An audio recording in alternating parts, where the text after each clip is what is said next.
Thank you for the opportunity to tell you about my book idea. I'm J.R. Valor, and this is the video introduction to Battle Mode.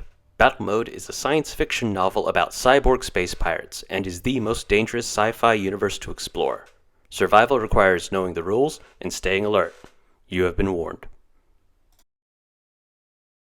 The protagonist is based on the biblical character the Harlot of Babylon, and looks for work as a spaceship pilot. The chosen one starts as a slave and becomes the target of various political agendas. The villain or antagonist is an experimental super soldier who has to evade authorities to prevent his abilities from falling into the wrong hands. These characters are written using the warrior, mage, rogue character dynamic, but their roles change depending on whether they're in ground combat, space combat, or in the world of magic. And in the world of magic, their gender can also change.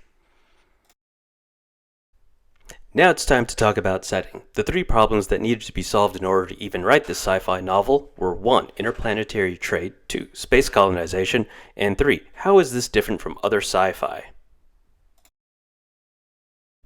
In a situation with planets that orbit around a star in the same direction, planets can only trade when they are near each other, and they have limited opportunities to trade, only once per year, and they can only trade whatever fits on the ship.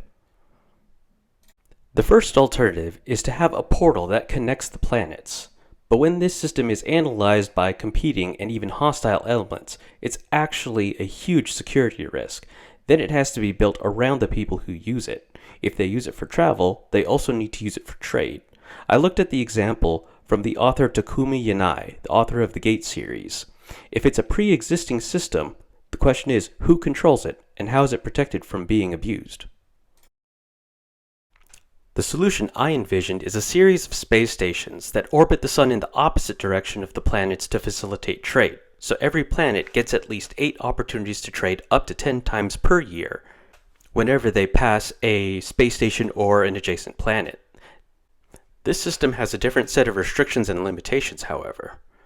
It has to be used in large-scale operations, and small trades simply do not benefit from employing this method. This is a very slow trade process, so it would be impractical to rely on this for the delivery of certain commodities like food that require preparation. This is not a system that is simply discovered by humans. It was built only to facilitate trade, and whoever controls even just one of these stations is going to become wealthy because of reliance on trade. In the habitable zone concept, only planets that receive the correct amount of sunlight needed to sustain life can even be considered for colonization. The solution I envision looks at the properties of light, how it can be altered, focused, and the fact that it moves at the speed of light, and the most importantly, the fact that it can be reflected. One idea that I was influenced by was the Kardashev scale, created by Nikolai Kardashev. He was a Russian astronomer, and what he wrote was a system to identify the stages of advancement of a space-capable civilization.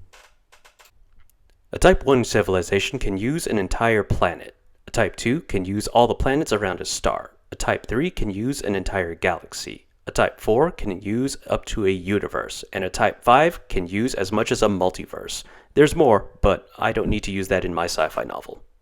In battle mode, there is a war between a Type 4 and a Type 5 civilizations in an event the Type 4 civilization called the Parasite Wars. They used that name because the Type 5 civilization used humans as hosts to eat their brains and lay eggs in them.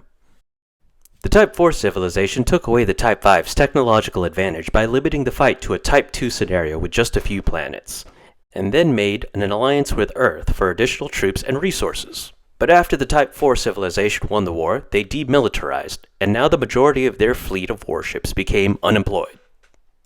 The first 20 chapters of this novel are available for download and can be read for free. The Adobe PDF can be downloaded in the link below. And before you write a critique, I already know I need an editor, badly. With your help, maybe I'll get there. Again, thank you for the opportunity to listen to me talk about my book idea. I'm J.R. Valor, and this has been the video introduction to Battle Mode.